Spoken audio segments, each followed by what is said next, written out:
When Rodney Bates mysteriously disappears and law enforcement fails to follow through, his older brother, Russell, takes matters into his own hands to find justice.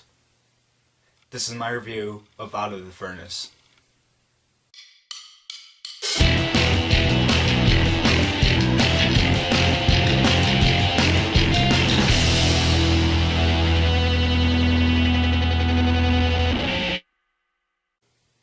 When I heard the premise of Out of Furnace, and when I saw who was going to be directing Out of Furnace, and when I saw who the cast of Out of Furnace was, I got really excited, and I'll tell you why in a second.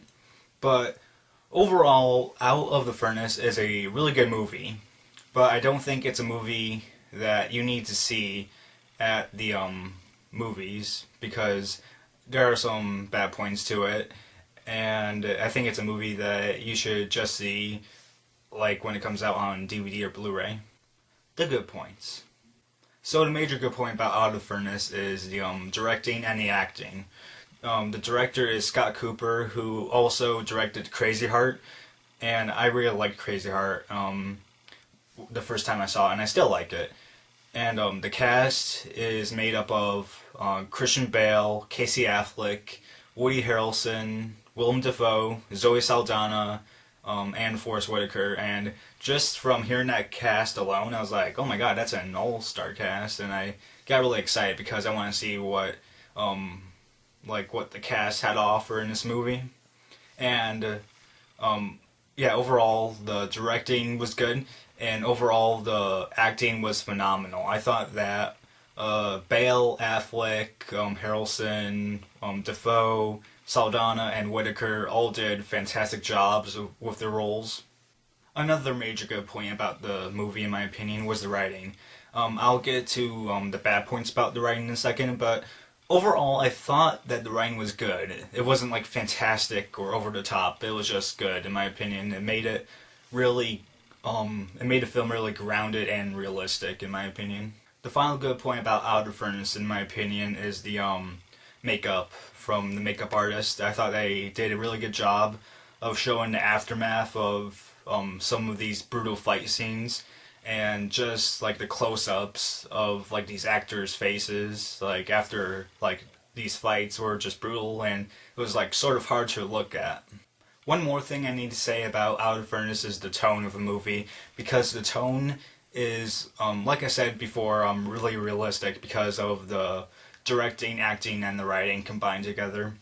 But I thought that it was really realistic, and it was so realistic that it made it really intense, and at points made you uncomfortable because of certain situations. The bad points. So the major bad point, in my opinion, well, I guess it isn't major, but it's a problem in the movie, is the writing. Because there are some scenes that are slow, and I think that they're slow because there's not really a lot of build-up in some scenes. Like, it's a slow build-up, but not like a big build-up. And I thought that some of the characters, which include Forest Whitaker, Zoe Saldana's, and Sam Shepard's character, were a little bit underused at some points. I thought they could have developed them a little bit more. I also thought that the beginning and ending scenes could have been done differently or written differently as well, because I understand the beginning scene since it shows you Woody Harrelson's antagonist character, but I just didn't see how it really fitted in that. I just thought it could have been a better beginning, in my opinion. While in the ending, well, here's the thing, there's this one scene, and it, when the scene's about to end, it, fades to black, and it's like, huh, well, that was a good ending. But then it comes back with a different scene, and it's like, oh, okay. And, nothing really happens in this, scene, and then it just fades out again, and it's like, why was that needed? I don't understand.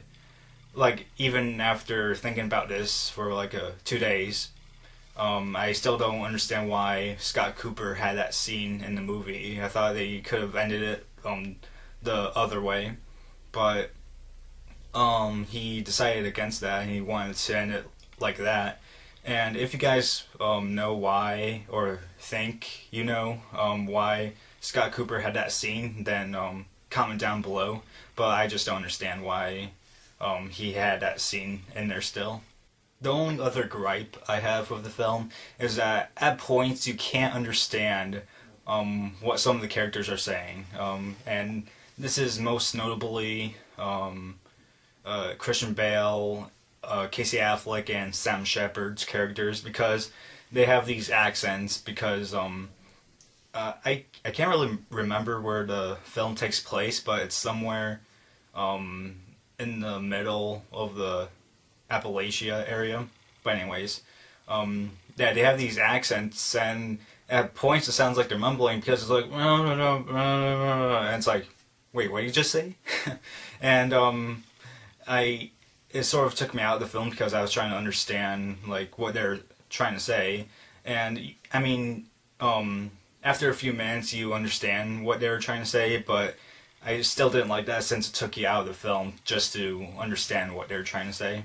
So I saw this movie with my dad. My dad gives it a 3 out of 4 stars, while I give it a 2.75 out of 4 stars. Like I said, I thought that the directing, the writing were really well handled. The writing was good, but could have been a little bit better. And overall, it's a really good movie, like I said at the beginning. But it's not a movie that you need to see at the theaters. I think you can wait for it to come out on DVD or Blu-ray. But other than that, that's it.